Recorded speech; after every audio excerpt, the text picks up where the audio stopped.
जब मैं राउंड ले रहा था तो एक पेशेंट का रिलेटिव वो देख के समझ गया कि मैं यहाँ का कमांडिंग ऑफिसर हूँ। उसने जस्ट मेरे दोनों हाथ पकड़ के आंखों से लगाया और चूमा। तो मैं भी झुक गया। तो उसने कहा आप समझ सकते हैं ये इसका मतलब क्या है? मैंने कहा आप मुझे इज्जत दे रहे हैं। तो कहते हैं नहीं, आप मेरे पिता समान हैं। अभी वो उनका जाने का टाइम है, सब कुछ कर लिया उन्होंने, इंडिया की आर्मी ने वहाँ पर लोगों को फैसिलिटी दे दी, लोगों को बाहर निकाल लिया। तो अब जा रहे हैं तो लोग तालियां बजा के उनको ट्रिब्यूट दे रहे हैं, लोग निकल कर रो रहे हैं घरों से। तुर्की के लोगों ने भारतीय आर्मी वालों को अपना पिता माना तो भाई मच गया इस दुनिया के अंदर हरदम। तो मैं काफ़ी गदगद हो गया। बट उसके बाद वो बोलता है सर मैं इस कंट्री की यंग जनरेशन हूँ और मैं आपको आश्वस्त करता हूँ कि आने वाली जनरेशन्स याद रखेंगी कि आपके देश ने हमारे देश के लिए क्या किया। मैं देख रहा था इंडियन एक्सप्रेस की एक खबर देख रहा था। गवर्नमेंट ये प्लान कर रही है कि आहिस्ता आहिस्ता कश्मीर से निकाल ली जाए फौज को। अब दिल्ली से हिंदू उठा के मैं कश्मीर में आबाद कर सकता हूँ, जबकि ऐसा कानून में नहीं है। इंडिया को अगर कश्मीर में फौज वापस लानी है तो उससे पहले अपनी इंडियन असेंबली से बिल वापस ले। प्रोफेसर साहब ने अपने स्टूडेंट्स को दिए गए क्विज में जैसे सारी कह दे कि हदें पार कर दी। उन्होंने जो स्टूडेंट्स है उनको दिए गए क्विज पेपर में बहन भाई के पाकीज़ा मुकद्दस रिश्ते के बीच हवस की आग जलाई। इमरान खान के अल्फाज थे, आप वीडियो निकाल के इसी प्रोग्राम में चलाएं जिसमें उसने कहा कि खुदा के लिए आप इंडिया के खिलाफ बात ना करें, चूंकि कश्मीर करते करते हम पाकिस्तान से भी जाएंगे, हमारी सिक्योरिटी रिस्क पे लग गई है। और वो भी इस मुल्क में जो बना ही इस्लाम की बुनियाद पर हो। क्या इस्लामी जमहूरिया पाकिस्तान में इस किस्म के क्विज पेपर, सवाल, सोच और बहस की गुंजाइश है? अगर इंडिया जंग करता है, हम कोई हरकत करते हैं और उसके नतीजे में जंग होती है तो हम 10 दिन बाद फारिग हो जाएंगे। पाकिस्तान के अंदर बैठे हुए लोग, अब नापाक और पलीत लोग ये मशवरे दे रहे हैं कि रियासत पाकिस्तान को छोटे छोटे हिस्सों में तोड़ दिया जाए, कि ये पाकिस्तान के लिए आखिरी मौका है कि वो बाइज्जत तरीके से जो है वो कश्मीर इशू से एग्जिट करे, वरना एक वक्त ऐसा आएगा। जब मैं राउंड ले रहा था तो एक पेशेंट का रिलेटिव वो देख के समझ गया कि मैं यहाँ का कमांडिंग ऑफिसर हूँ। उसने जस्ट मेरे दोनों हाथ पकड़ के आंखों से लगाया और चूमा। तो मैं भी झुक गया।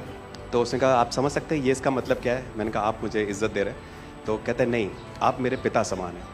तो मैं काफ़ी गदगद हो गया। बट उसके बाद वो बोलता है सर मैं इस कंट्री की यंग जनरेशन हूँ और मैं आपको आश्वस्त करता हूँ कि आने वाली जनरेशन्स याद रखेंगी कि आपके देश ने हमारे देश के लिए क्या किया।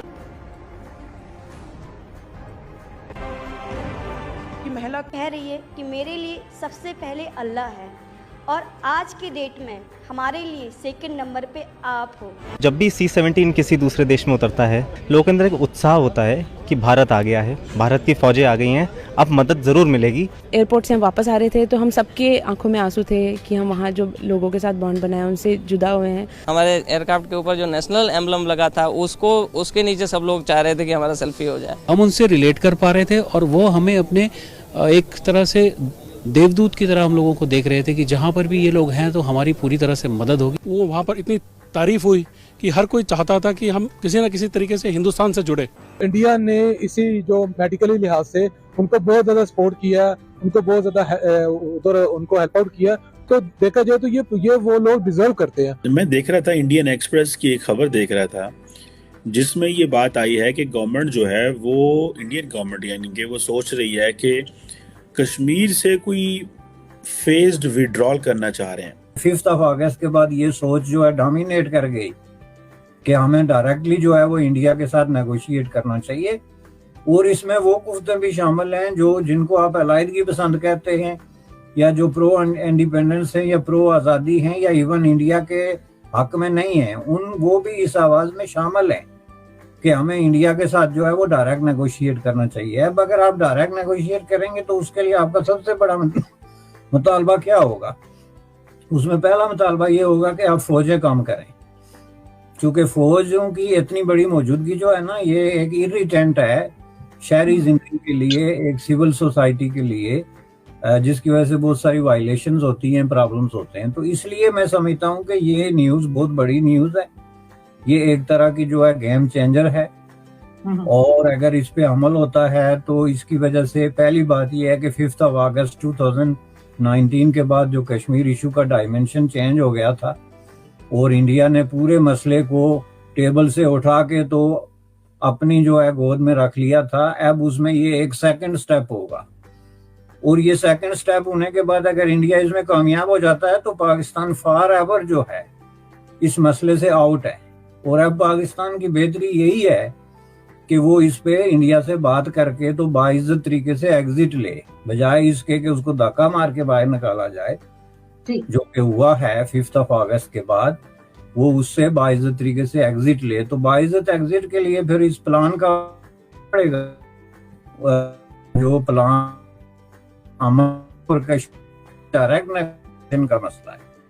मेरे नजदीक कश्मीरियों के साथ डायरेक्ट नेगोशिएशन, डायरेक्ट डीलिंग आप उसको कहें, डायरेक्ट डील कहें, कुछ भी कहें, लेकिन ये जो लफ्ज डायरेक्ट और कश्मीरी है इनको अलग करके तो आप इस मसले को एड्रेस नहीं कर सकते। अब तक जो हमारा माशरा है उसको कभी गर्लफ्रेंड बॉयफ्रेंड के रिलेशन, कभी जो हम जिन्स परस्ती से टारगेट किया जाता रहा। मगर प्रोफेसर साहब ने अपने स्टूडेंट्स को दिए गए क्विज में जैसे सारी कहते कि हदें पार कर दी।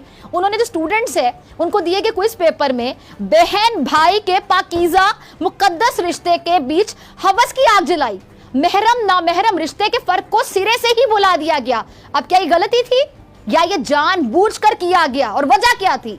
और वो भी इस मुल्क में जो बना ही इस्लाम की बुनियाद पर हो। क्या इस्लामी जमहूरिया पाकिस्तान में इस किस्म के क्विज पेपर, सवाल, सोच और बहस की गुंजाइश है? वो भी यूनिवर्सिटीज में जहां स्टूडेंट्स की जहन साजी हो रही होती है? यकीनन नहीं है। मगर इस वाक़े का जवाब नहीं होता इनके पास। अच्छा, कॉमसेट्स यूनिवर्सिटी जो लाखों रुपए फीसें वसूल करती है, स्टूडेंट्स को ज़िंदगी के कामयाबियों के सुनहरे ख्वाब दिखाती है, स्टूडेंट्स को सिखा क्या रही है? ये जो क्विज पेपर है, ज़रा सोचिए अगर ये वायरल ना होता और इस किस्म का मवाद हमारे स्टूडेंट्स के जहनों में आइंदा भी डाला जाता रहता तो इसका नतीजा क्या निकलता? क्या एजुकेशन के नाम पर अब इस किस्म के वाहियात, गैर फितरी, गैर इखलाकी और खिलाफ शरीयत जो टॉपिक्स हैं उनको डिस्कस किया जा भी सकता है? क्या हमारे मुआशरती जो इक़दार हैं इसकी इजाज़त देते हैं? अच्छा, हमने टर्म बहुत सुनी है इश्तियाल अंगेज़ लिटरेचर, लेकिन इस टर्म को सिर्फ मज़हब से जोड़ा जाता है। ये जो लिटरेचर पढ़ाने की कोशिश की जा रही है, इसको नाम क्या दिया जाएगा? क्या ऐसा कोई निज़ाम नहीं बनाया जा सकता जो ये जो यूनिवर्सिटीज़ हैं, दरसगाहें हैं, वहाँ पे पढ़ाया जाने वाला जो निसाब है उस पर कड़ी नज़र भी रख सके? और अगर है तो इसका इतलाक होता बाकायदा, नज़र क्यों नहीं आता? ये भी एक सवाल है। ये तमाम जो सवालात हैं ये जानने के लिए, हमने इनका जवाब जानने के लिए राजी यूनिवर्सिटी ऑफिशियल से, तो उन्होंने क्या किया जी, उन्होंने मीडिया पर आकर जवाब देने से सरासर इनकार कर दिया।